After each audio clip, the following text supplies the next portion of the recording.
Well, everybody, you are in for a special treat today because I'm excited to have not only one of my oldest customers, but a dear friend, Kimberlee Mitchell. Welcome to the Flower Podcast.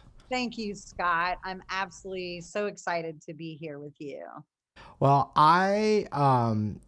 there was, it was so funny because we were talking, my wife and I, about the next episodes that were coming up, and we were thinking about, you know, with prices going up and all these different things that I think stress a lot of people out. And I thought, who could I talk to about this? Because if I know anybody who can work a budget, it is Kimberlee Mitchell. And I That's the truth. That's the truth. So We're before on a we, budget. I know. So before we get to all of that, I always like to start at the beginning. How did you get into the world of flowers? Well, it's funny. I was an art major in school, and I think that's one part of design that's really important. And I'm not saying that everybody should be an art major by any stretch, but I think being like a maker or creator in that sense makes it easier in design world. And I was a gardener. I actually got my beginnings at the botanical gardens as a gardener, cleaning up the Coca-Cola garden and the rose garden and the ponds. I would put big pond waders on and get in there and clean up. And um then I moved over to the event world. From the plant world, it seemed kind of like this normal transition for me, Sure. and I never looked back really from flowers, and I love them. And I know you do. You get excited about a lot of things, and it's fun to see. I didn't know you worked at the botanical gardens. Yep. I did actually for a few years, and also at Habersham Gardens in Hastings as like a nursery person, a nursery woman instead of a nurseryman, I guess. Sure. And I loved that, and I loved gardening, and I think that's probably the other part of me and floral design is that I've never left gardening. I love to garden. I know that you know that I was diagnosed with cancer during the right before the pandemic, and I went Mm. through treatment, and even through my treatments I gardened, and that was one of the things that really helped me get better. um During my radiation treatments and things, I like to go out into the evening and just pick weeds and do my thing, and it really helped me. It really did. It was very um it just was just getting touching the earth, feeling the earth and getting back to that, and knowing how much I love that too, I think is what helped me heal.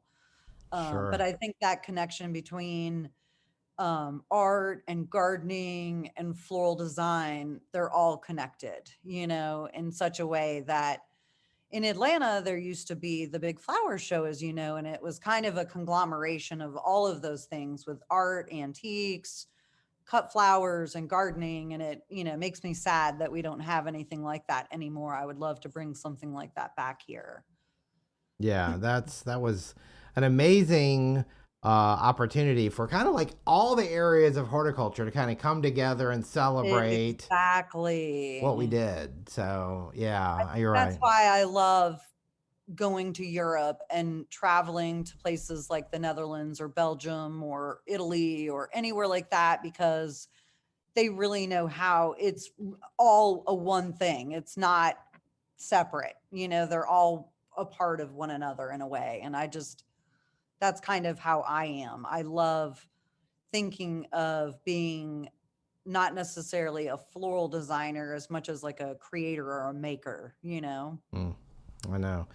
And Well, I really like weird stuff too. So I'll take a pitcher plant over a rose any day. I know that's right.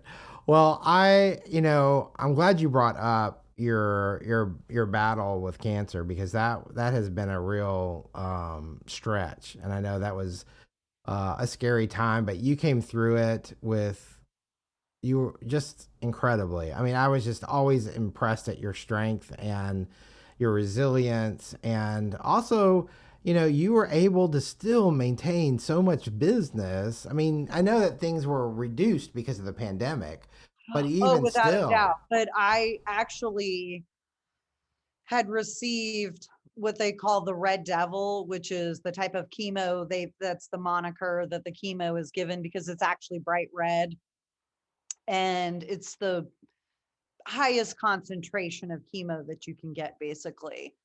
And I received right before I was leaving for my chemo treatment, I received an order from Oprah Winfrey's people, which I do quite often. And I ended up making this giant floral arrangement for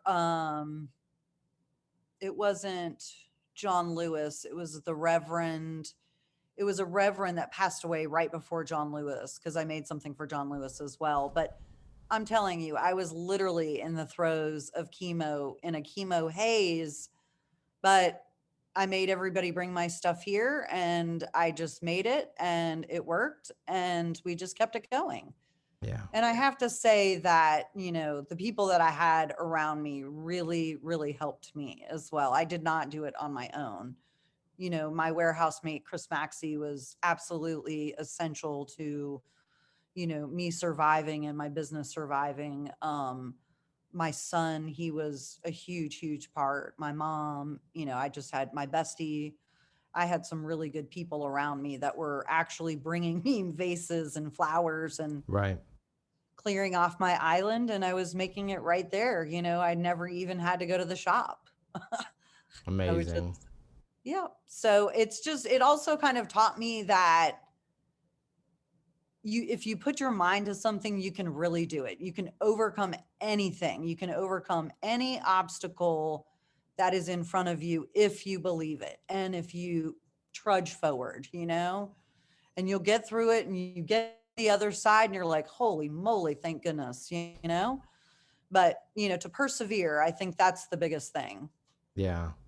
Well, you managed to survive the pandemic while dealing through this cancer and getting on the other side of all of that and still grow your business, which was Yeah, actually, I was yeah. bald as a billiard and got two hotels bald as a billiard. Didn't even think, you know what? Everybody was trying to give me wigs and everything. And I was like, that's just not me.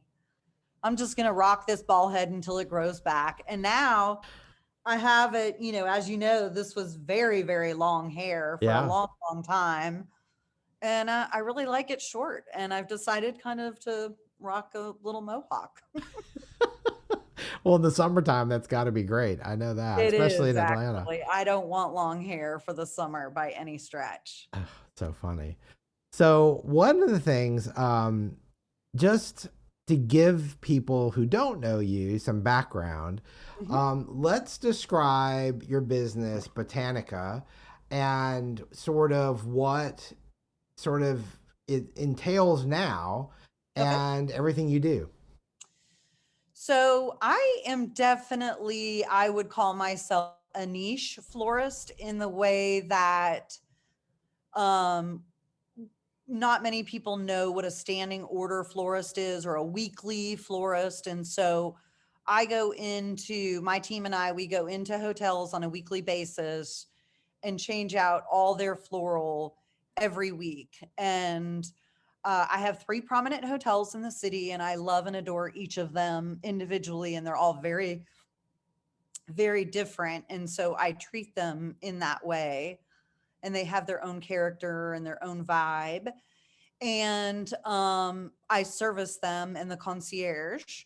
And then we also service their food and beverage department with bud vases for their restaurants or rose petals for their butler service or good grief, anything. We give the hotels, 100% service for them floral wise.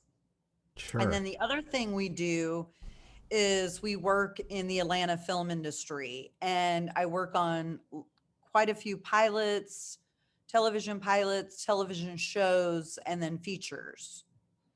And our latest feature that just came out that we worked on last summer, which was always fun, to talk about is the new movie called Father of the Bride.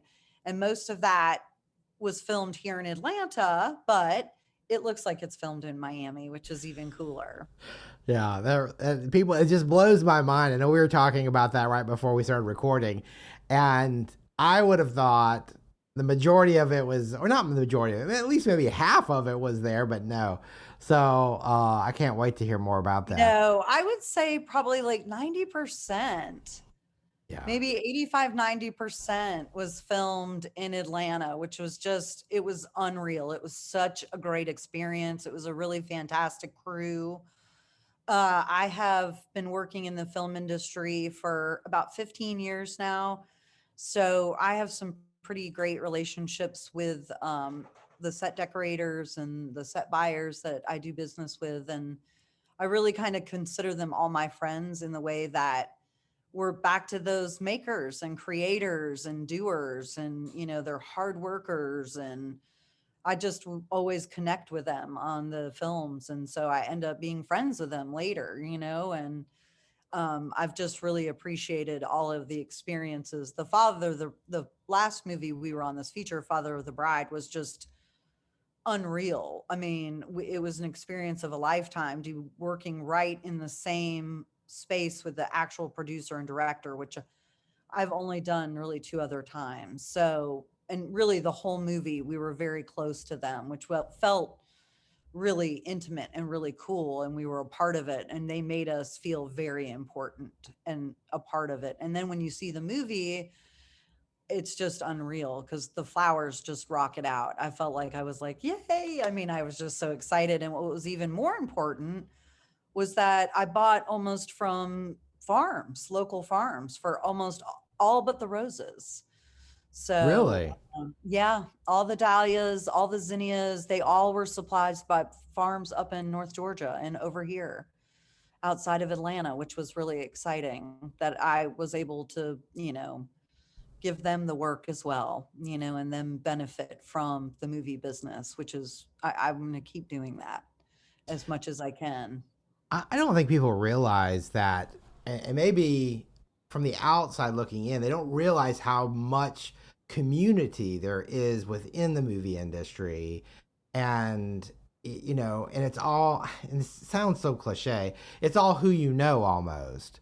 But, I I mean, it mean, do you is. It think? truly is. And my business has been that way. And it's been word of mouth because, I think there's quite a few like little registries that you can pay into, and anything like, movie registry kind of magazine kind of things. And I've never done that because I've never had to. I've always gotten work by word of mouth. And in that industry, that is really how, they help each other out because, they're all basically, I think the way to put the set buyer's position is, it's almost like a treasure hunt, or they have to literally go out and find very particular items. So they share that information with one another, and we all kind Mm. of now share each other. We share each other's info either on social media or by text or something like that, when they have to find a needle in a haystack, so to speak, which they do, on a daily. So it's just like, because then the art designers are saying, okay, we have to have this Rococo chair from blah, blah, blah, and then they have to go out and seek it out. So it's literally like they really need to know, they are like the concierges of the city almost. They have to know everything there is and where to get everything. So it's mind blowing how much there is in Atlanta right now. Even just being on a feature, we have billions upon billions of dollars in technology that Hollywood does not have, or the Really? sets. I believe that we have more going on now than they do in the way of like new technology, new IT coming here. It's the place. I mean, I just see it. It's just more and more every day. There's just right next to me, there's a company, they make the artificial weapons for the industry, for the film industry. So they're all the fake weapons. And then a lady that's down the street from my shop, she makes all the costumes, for period pieces. And then another company, they rent out vintage pieces. And it was a 7,000 square foot warehouse. And now they're moving to an 18,000 square foot warehouse. And it's all just rentals of clothing. That's all it is for movies. So, Wow. it's bigger than most people realize. It really is. And the type of technology that's here, it's going to stay here because it's just so expensive and fabulous. I think they're building a pretty big scene here, and I think it'll stay, which is hopefully the governor will keep it that way. Yeah, that's exciting. Well, I know just, I want to say maybe 4 years ago, 3 years ago, I had heard that um, the number of movies produced in LA versus Atlanta was like a handful. I mean, like that's how Yeah, I think close. we had 44 and they had 14 or something like that. But see, Wow. we are signed on to Marvel. We're signed on to a ton of Netflixes here. There's FX here. There's just so much here. Yeah. It's ridiculous. Yeah. Yeah, good for you. So, one of the, like I said, and I want to get back, like, I know with the hotel work and things too that you do, describe that because I don't know that people fully, it sounds glamorous. Sometimes it sounds easy. I personally know, having worked with many people, you especially over the years that, specialized in that it's not as easy as it sounds. So, describe a day, like a day in the life of a hotel florist. Well, I typically run around like a chicken with my head cut off, trying to make sure that I have enough flowers for what they need. But I do order, I'm very organized in that way. I've already placed my order for next week. I usually have to place it on Thursday night. I knew that I was doing this with you, so I placed it last night. And I buy the bulk of my flowers from, I mix it up, but typically right now I'm buying straight from Holland.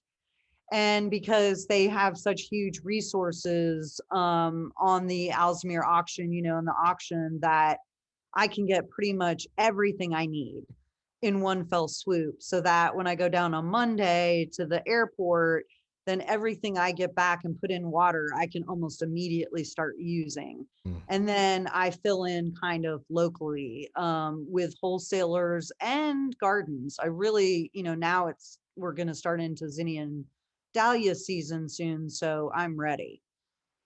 Well, and I would think though that things like, okay, so everyone struggles with the longevity of dahlias sometimes, but in a hotel situation, is that more for concierge? Like, Yes, I would never like being what, we call myself like a 7-day florist or a uh weekly huh, florist. I have to choose blooms that I know are going to stand the test of time. So I know that there are tons and tons of flowers that I choose from on a weekly. And I've gotten it down to a science. And I really do know now what lasts for the most part and then what really doesn't. You have your liatrices, you have your orchids, you have your gingers, your hellies, your lilies. You have to be careful with some of your orientals so they're not too stinky for people. A lot of people are allergic to them, but they are, growing them now that they're not as scented. And those are great flowers that if you pull the stamens out, they'll last even longer and stay really nice and clean for you. Amaryllis. I have been going crazy for Vanda orchids coming out of mm, Holland right now. They're coming in so many different colors that I feel like it's a ice cream with a cherry on it. Every time I open the box up, I'm like freaking because they're so beautiful. What else? Pin cushions, the big queen and king proteas, the leucadendrons, I supply the hotels with things that are really different. I like a lot of grasses and millets. I like things that are strange. You know that. I like big giant stalks of okra so that people are like, that is not okra. And I'm like, yes, it is. It's okra. Or, things like that. I like to surprise people. And then, of course, I'm not afraid of a little color. So I like to jam all kinds of, right now, purple is, I love purple. So, an allium is in Right. season right now. And so, if you can handle the onion smell, then, and typically what I do is I stick a little alum in the water, the alum, the alum, the pickling agent. And that takes that onion smell down a little bit. Does it? So it does, actually, it does. And then I also, on the bigger guys, I'll actually even just hairspray them a little bit, and it just kind of keeps the big globes tight and not as quite as stinky. But they're so fabulous. I mean, right now I've been getting just the most different fabulous kinds of allium that that's my biggest thing right now, is just the things that are seasonal. I've been rocking. And so, right now it's allium season. There's calla lilies coming right now, beautiful vandas.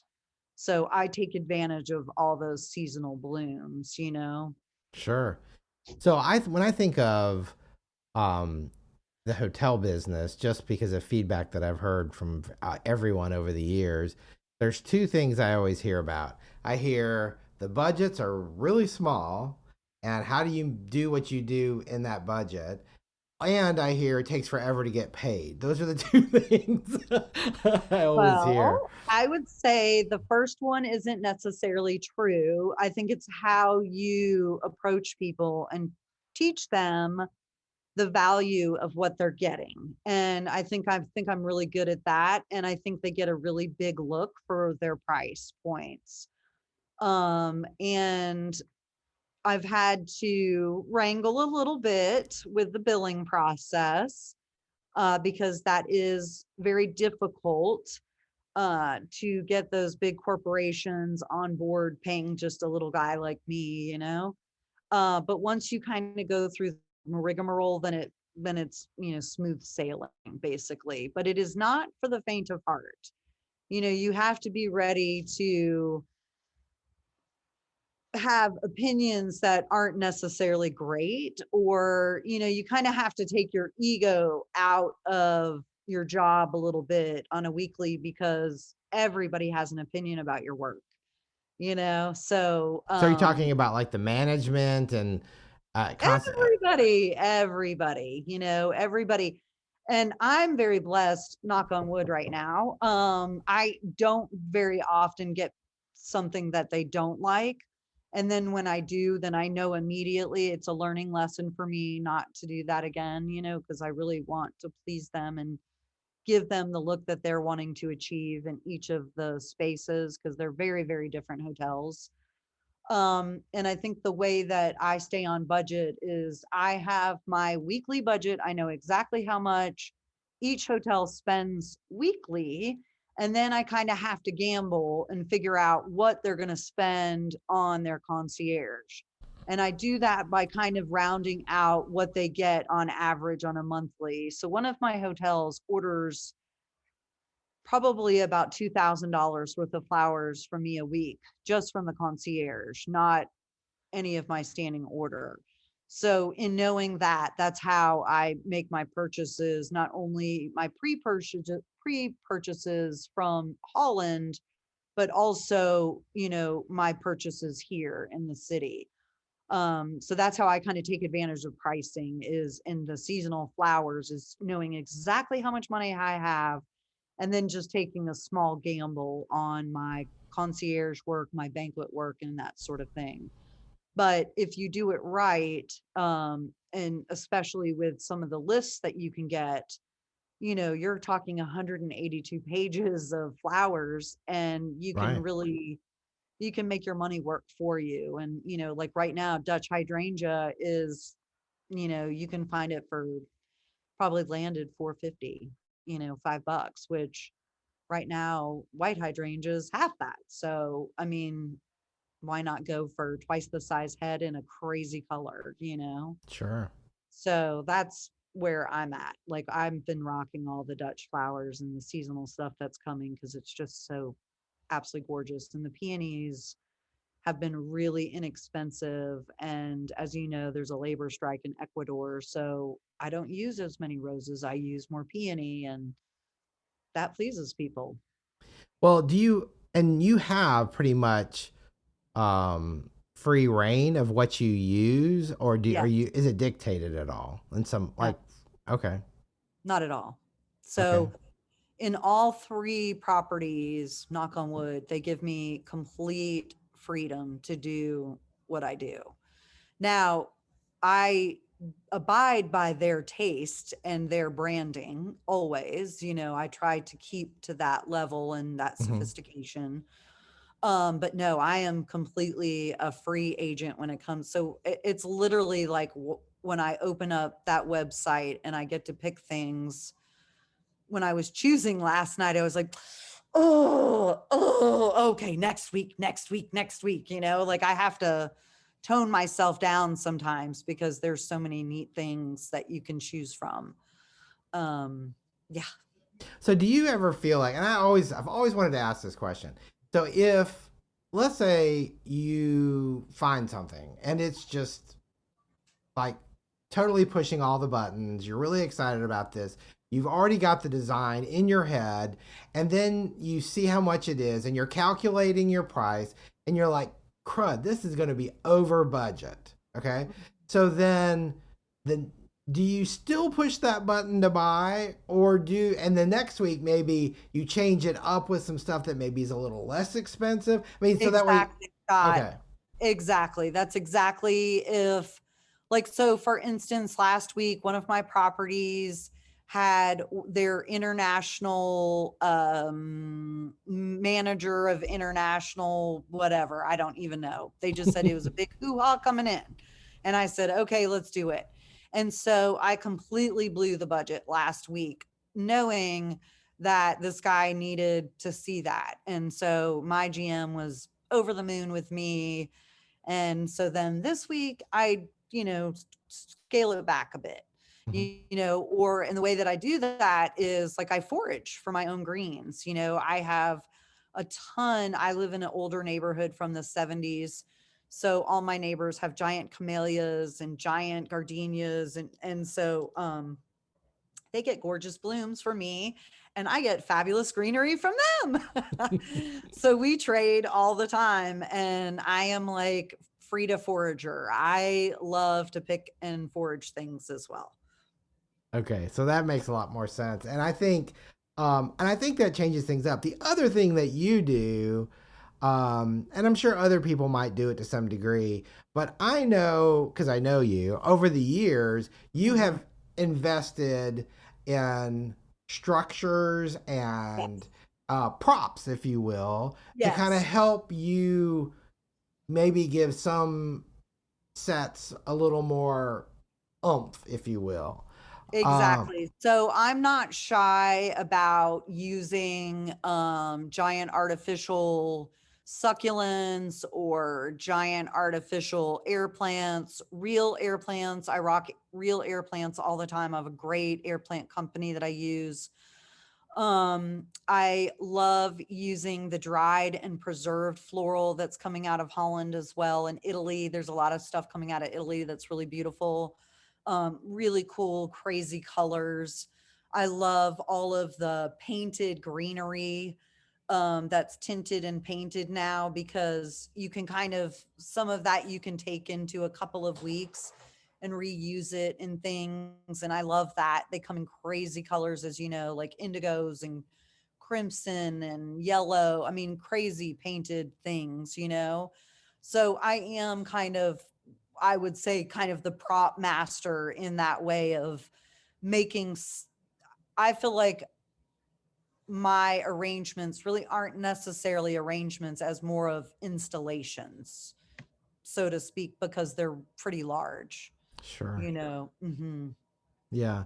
The other thing, other trend I see in some of the bigger hotels, which I've seen you do too, is this collection of, like you'll have a center sort of table and you'll have I don't know, anywhere from 5 to 50 Yep. vases in that. And to me, that seems so expensive to fill up all those containers with flowers. And I know there has to be a method to the madness. I mean, how do you work that situation? So a lot of times, like when I'm buying, I will purchase the same blooms for like, there's two hotels that I can kind of share some things, same flowers, but make them look different. So that's kind of what I do where, like I can put allium in one hotel and make it look very different than another hotel. Mm. And so I've been doing quite a bit of that. And I forage a lot. And then I also buy in bulk. So, like, if there's a special on greens, a lot of times I will go ahead and buy a full case and then stick it in the cooler, knowing that I can use it the following week. Just depending on what the greens are as well. So, like right now in the Dutch world, like Rafus palm and the philodendrons and all of those are coming in and they're really inexpensive and they're really beautiful. So that's what I've been rocking. And I'm not ashamed to say I'll go to the Home Depot and pick out some house plants and hack them apart and use those as well. I do that quite often. Yeah, and then it's freshly harvested. It is. Um, you just said something that I wanted to kind of go a little deeper on as far as this buying bulk. I know a lot of times people are afraid, like, oh, I can't use all of this, or how do I buy in bulk? Because a lot of times some wholesalers don't offer those programs. I mean, especially with the pandemic and some of the logistics and different things. I know where you buy from, they do offer that, but I also know they kind of do mixed boxes a little bit too, don't they? They do. Sure. They do. So it just depends. You can ask your salesperson. Your salesperson at any of the wholesalers should be able to provide, specialized orders for you. So when I order Liatris, instead of, the 1250 or 1450 price, I typically get it cheaper because I buy 100 stems. And I like to use flowers in volume. And I feel like that's how I get a very big, really giant look out of them is using the same type of flower in volume and in abundance. And when you do that, it really has a pretty big look. And then your money's gone farther for you, and I think that you can juxtapose your looks at your spaces using the same flowers but different containers and different Mm, ways, like with Liatris you could make a giant, fanned out arrangement, or you could go completely vertical, so there's so many different ways to get clever with flowers. But I think buying them in bulk is definitely the way to go, especially with greenery, because you can stick that in the cooler for a couple of weeks and it's perfectly good. I mean, shoot, I have some ruscas from Israel and, even Florida ruscas that'll last 4 to 6 weeks in a cooler. It's ridiculous how long the lifespan is. So as long as you take care of it and change the water, you're good to go. sure. That's how you can save money as well in buying in bulk like that. Well, and it's interesting too because I know that you're one of those people that, as I say, has the burden of good taste, and so when some people might be hearing Leatris, for example, and turning their nose up at this flower I, because I know, I, I know, but you know how I feel. I'm the queen of carnations. Now but look, and yeah, now look at carnations, Scott Shepherd. How many years have I been rocking carnations? um, over probably 15. 15. Yeah, Yeah. yeah. Well, And my all point. those antique varieties that you and I picked out are now like well over $1.20, and I was buying them for like 42 cents. So I mean, It's the burden of being a trendsetter. So, but so but I the thing I wanted to say about it though is when you're dealing with some of these big corporations and mhm. they're wanting big bang for their buck, even though that might not be your brand, I'm really glad that you touched on the fact that it's about their brand. It is about their brand. It's not, I think the most important thing that I really try to achieve every week in my daily life is being a little bit of a chameleon in making people guess who made that work and giving them a different look, a different style, a different texture, different colors.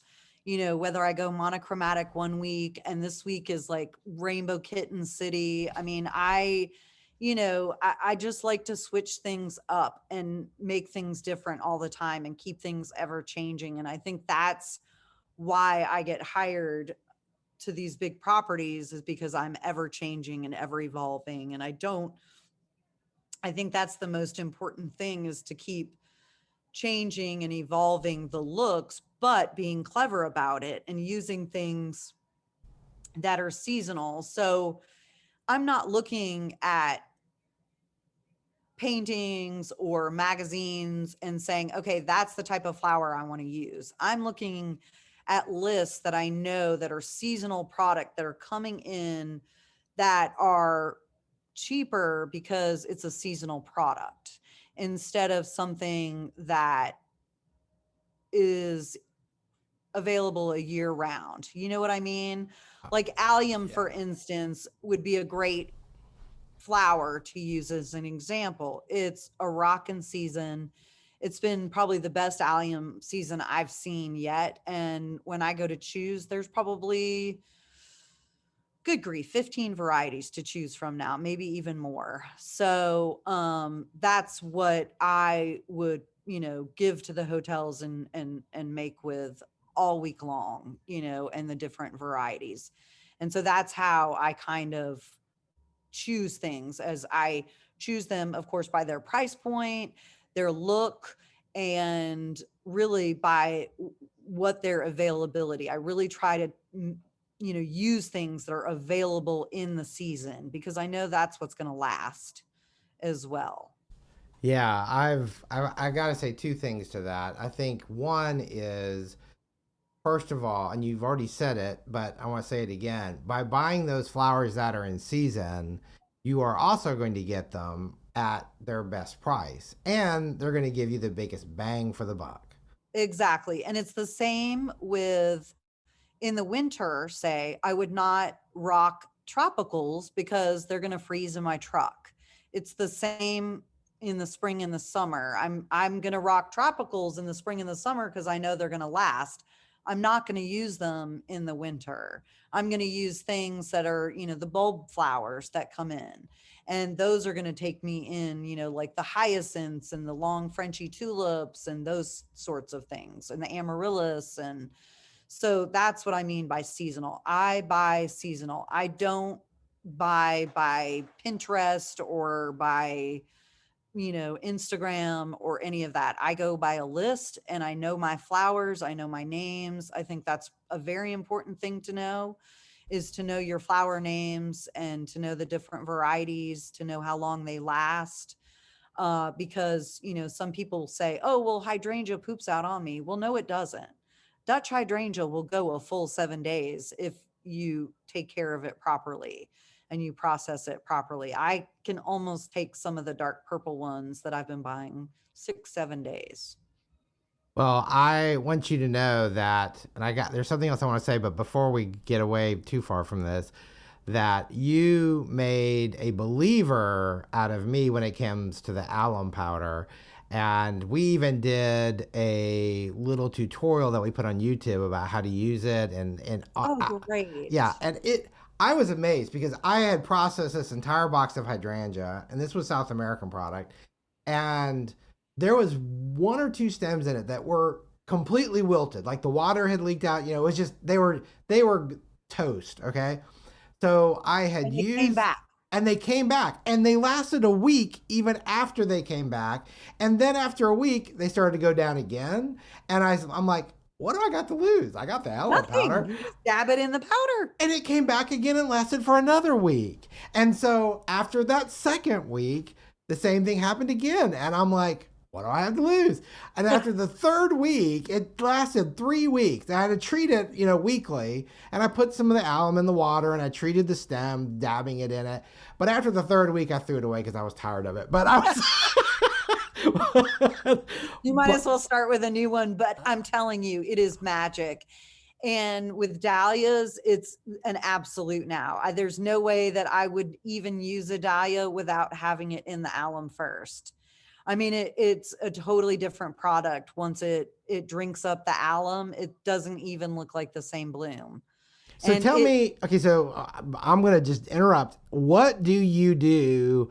Like, how do you apply it? Because you go to the grocery store and you get your little thing in the herbs, whatever section, or you go on Amazon and buy it. How do you use it? Because I kind of just winged it a little bit and I was amazed at because I know you told me a few things, but I'm just yeah, curious. so I just usually put it in the water when like I put a few scoops. I buy it by the pretty big, I buy I a big bet. can, big bucket of it, so to speak. And I just do a few scoops in it with like a lukewarm water so it'll mix up really well. And then I just give those dahlias a fresh cut and I pop them in there, or the same with the hydrangea. But you know that I skin my hydrangea on the sides.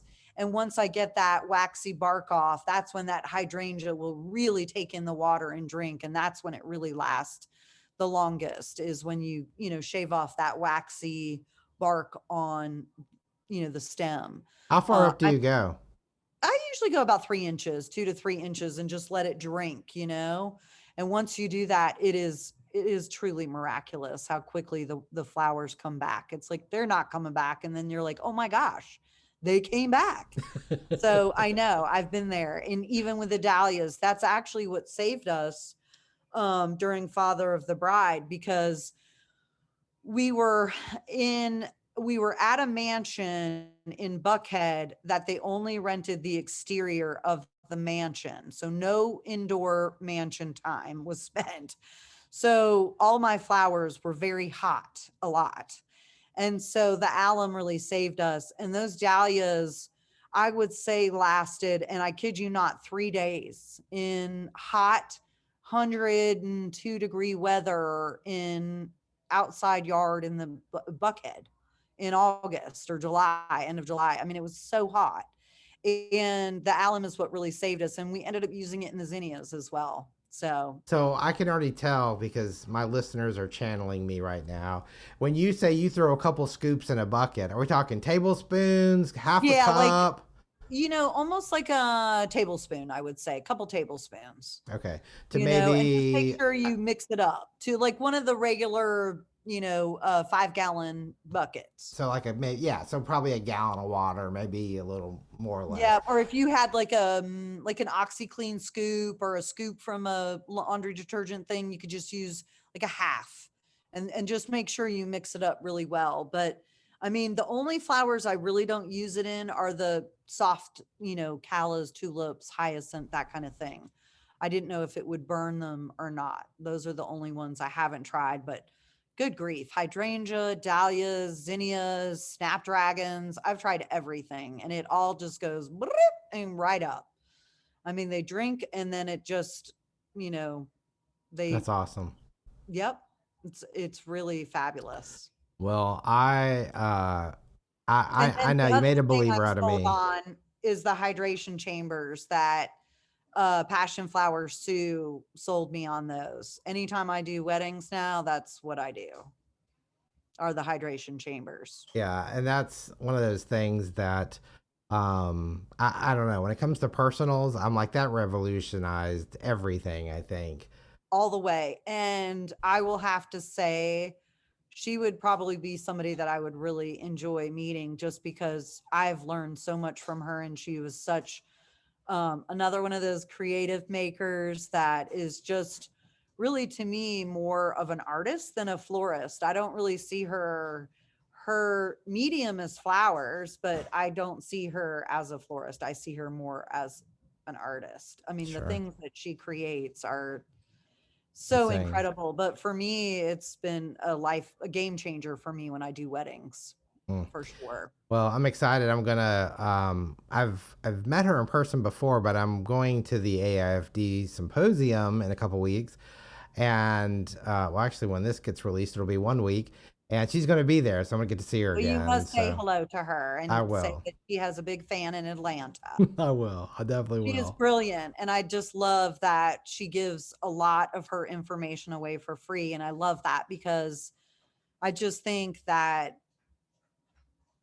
she comes from such a great place, and the things that she does are absolutely so fabulous and so simple, and the things that she uses are so clever. I think that's the one thing about Sue is I've learned is that she just uses things that she finds around the house, and all of a sudden she just has the most beautiful, headpiece or bangle or whatever she makes. And it's just like from like a yogurt top thing or like who knows, and I think that's the other cool thing that I've learned in the pandemic is that you can get really clever with things, just very simple, keep things really simple and voluminous, and they'll turn out beautiful. Sure. Well, and the thing I love about Sue too is I feel like yes, she shows you how to do those things, but I feel like she inspires us just to look at everything different. All Uh, the way, yeah. all the way. And I do look at things differently. I mean, I literally did not think that one of the little pull tops to like my creamer for my little coconut creamer for my coffee would be a flower ring. Like, and now I find myself saving them all the time to put blooms on them for my little classes for my little neighborhood kids, like I love that she's as green as she is. I think she's so clever in how she uses things, and I love that her information has been freely given, and I think that is just she's just an exceptional artist in that way. I think that she's catapulted a lot of people's work. I know she has my own just and being I feel like I can learn something every day from somebody, and during the pandemic, I was watching her tutorials all the time and I loved them. They got me through it. Sure. And I think that that's so cool that she gives that information away and that she's so free with that and that she's such an expert on those things. And, I think that's one of the things that I've learned from her in my purchasing is that the simpler sometimes the better, Yeah, So, absolutely.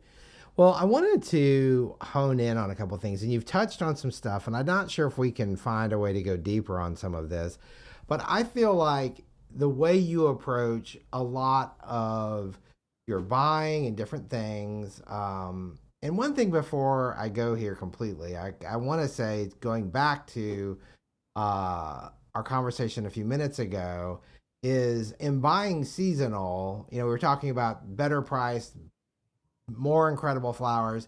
But when you are in that habit of doing that, you don't ever really get tired of certain flowers either. no, Because like it's been a year since you've used allium yeah, or exactly. or a year since you or 11 months since you've used amaranthus.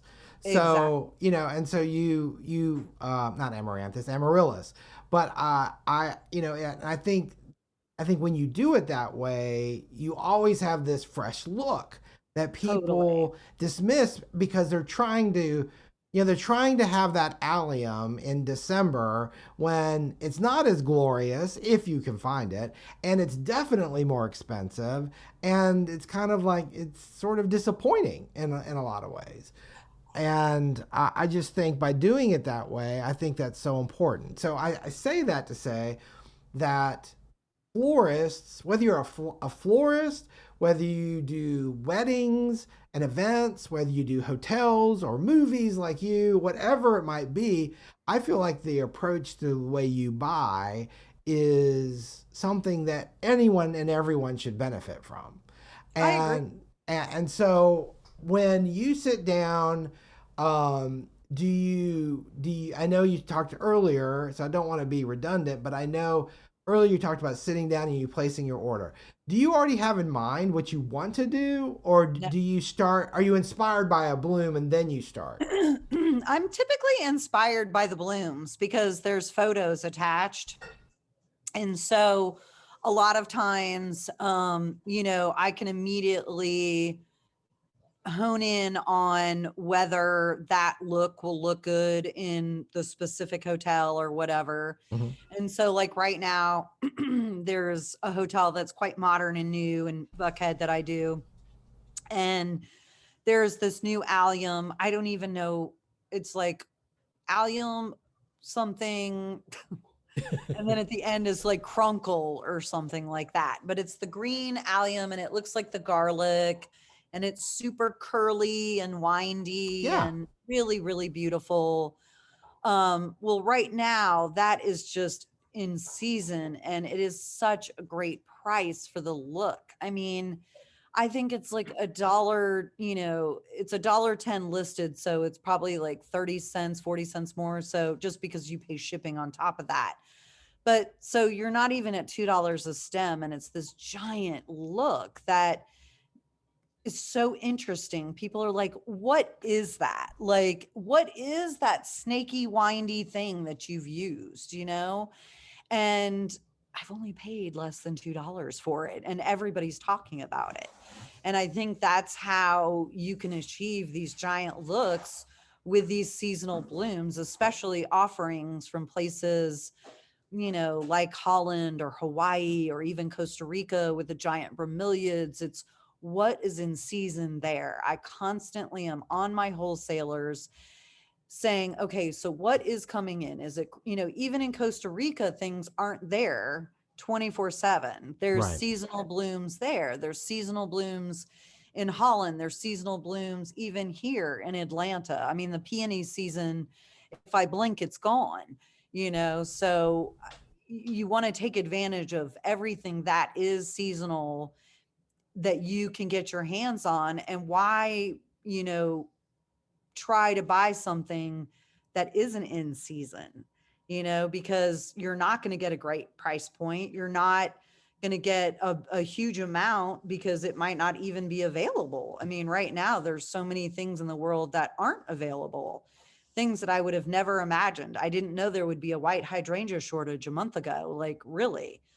So you couldn't buy one stem of white hydrangea in Atlanta. So you never know what's going to come around the corner either. So you're purchasing, you're buying, that's really important.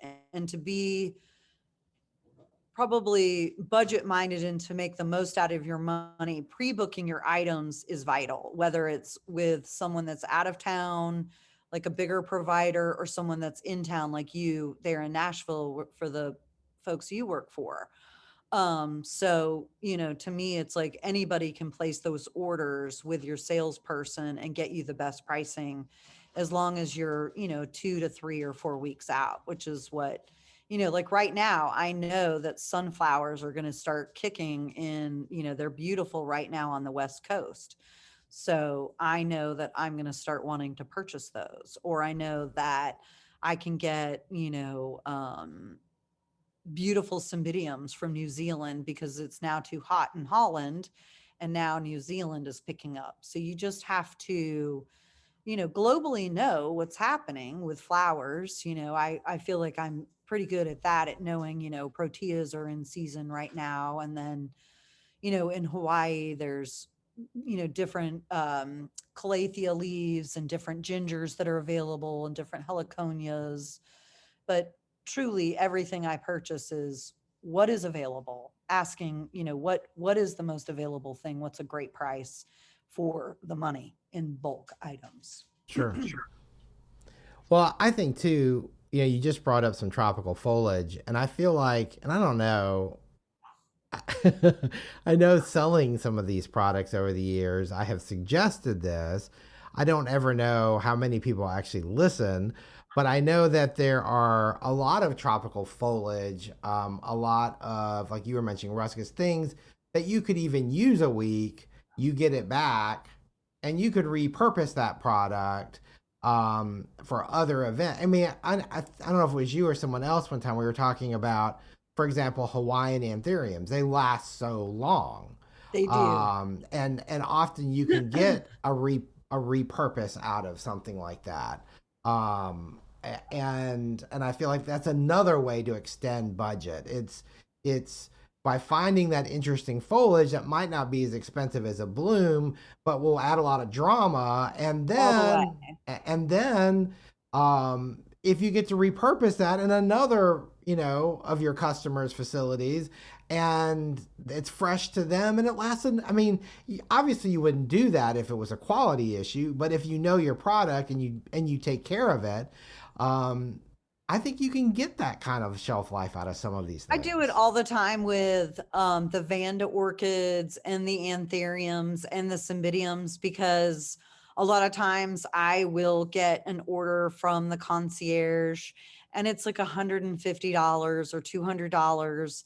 And I typically will go above and beyond. I have not had but only one order ever returned in the 4 years that I've been in business. So anything that I send out, I'm really proud of, and I really try to kind of wamp them up, so to speak. So if it's like putting in a few extra anthuriums that are so fabulous, like I bought these lavender anthuriums off the Dutch list, and the actual stamens were lavender, a darker purple, Mm. and then they were like this lavender, oh my gosh, they were the dreamiest color and they came back perfect. An anniversary floral came in for $100. And I always, when I know that it's for like an anniversary or a wedding, I know that's special for people. And I'm always going to try and knock it out for, knock it out of the park for them. And of course, my concierge called me and she was like, oh my God, that guy flipped out. He was so happy with everything. And that's what I want to do every time I send something out is, I want them to have that wow factor of like, okay, I only spent $100, but this is what I got, because I think the most disappointing thing is ordering flowers online or from a phone order, and then you see what you get and you're like, oh, you're just so like, oh, I'm disappointed. This is not what I wanted. I want to exceed everyone's expectations in that way, and like with Vandas or anthuriums or even some of the tropical foliage or even some of the little miniature Mm. heliconias, that they come back so perfect that why not just add a little extra, and go the extra mile for your client. It just seems to make sense to me rather than just throwing a great bloom away. Why not just adding it? I don't necessarily add them to weekly florals, but I would definitely add them to a banquet or a concierge floral going out just to add, because some of those anthuriums and some of the things that I've been getting are just so incredible. Well, Like, and their items, yeah, I know your taste, and I'm sure. I mean, I know I was at your shop, whatever, I don't know how many months ago, a couple months ago, and it was like the Vandas were insane, and I'm just like, in fact, you sent me home with some, and it's just like, I think that especially if if you've already gotten your money out of that because it did what it was supposed to do, why not pay that forward and develop? Because all the way. if you make the concierge look great, guess what? Who are they going to call next time? Well, the last order, last Thursday, I got an order and they're like, okay, can you handle this? And I'm like, okay, what is it? And the gentleman had an anniversary for his wife. He was out of town. She was staying at the hotel. And he said, there's no price point. I just need this as large, bigger than me. So, yeah. So I sold a $3,000 floral in one fell swoop. And it's because the concierge trusts me and they know that I will go to the ends of the earth to make that person happy. And then the next day, I got the most fabulous email from the concierge, and the husband was so pleased. And, they'll continue to order from me. So it's kind of a win win in that way. I'm always going to give the concierges a little bit more, and I also try to, and this is probably a point I want to try to make, that I really try to guide them away from like the dozen roses and the things like that, because I, and I have one hotel, I've completely trained them and now they just sell almost all seasonal blooms and all seasonal floral. and they get so much more out of their money because I don't have to buy 25 red roses to make 12.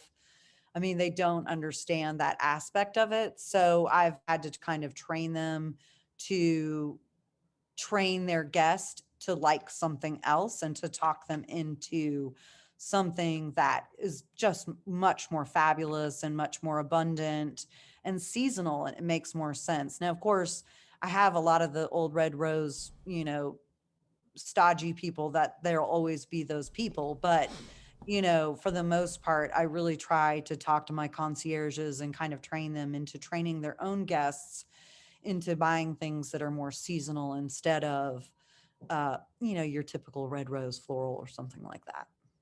Well, I feel like you just set me up to really make this point even bigger, because the thing that drives me crazy about that is if somebody's ordering a dozen red roses, okay, there's there's obviously this preconceived conception of what they're going to get.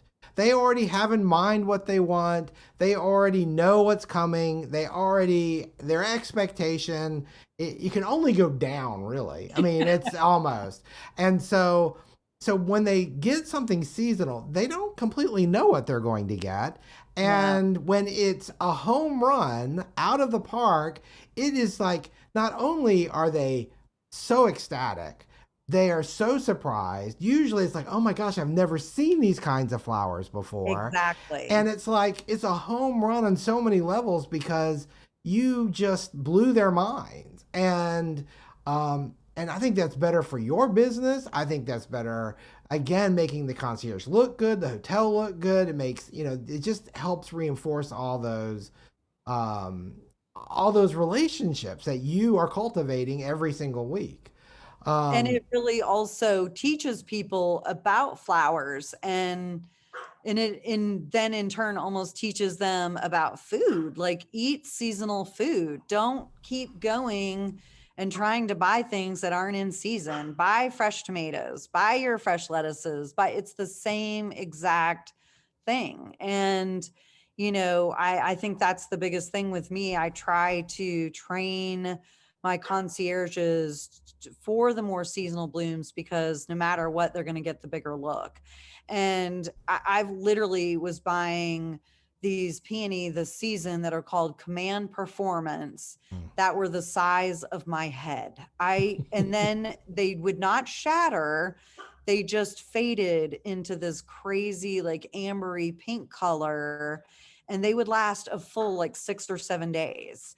And I have had some famous guests staying at the hotels, and they were so excited to have these type of peony that they had never seen before. And some of the Dutch hydrangea that no one's ever seen before, that are like, the blues and the greens and the purples and the whites and the dark, like the aubergines or the papillion family. Like, not many people know that there are 50 varieties or 100 varieties of different colored hydrangea available in the spring and the summer. And it's just, I've been rocking them all every week because they're so fabulous, and their price points really aren't that bad when you're talking, $6, but it's the size of a basketball. I mean, that in itself, three of those gives you this giant arrangement for, so that's kind of how I see things. I use things that are a little bit more expensive, but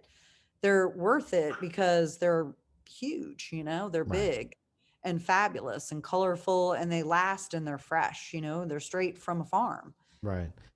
And on top of that, I think a lot of times they're simpler to design when you've got, you don't have all these complicated, 53 flowers and different flowers in a design, which was another point I wanted to make earlier when you were saying what you were saying, because I thought to myself, you get way more impact when you have this mass of one flower because of the color, because of the texture, because of the size of the bloom, like you just talked about the hydrangeas. And so many times people think that they have to have all of these layers, and in some, if you're doing a wedding or a bridal bouquet, maybe yes. I'm not, this is a different kind of Totally different, Yeah, different beast altogether. And that's why I say I'm kind of a niche florist in the way that, there aren't a ton of weekly florists in Atlanta. There's just a handful of us that I know of.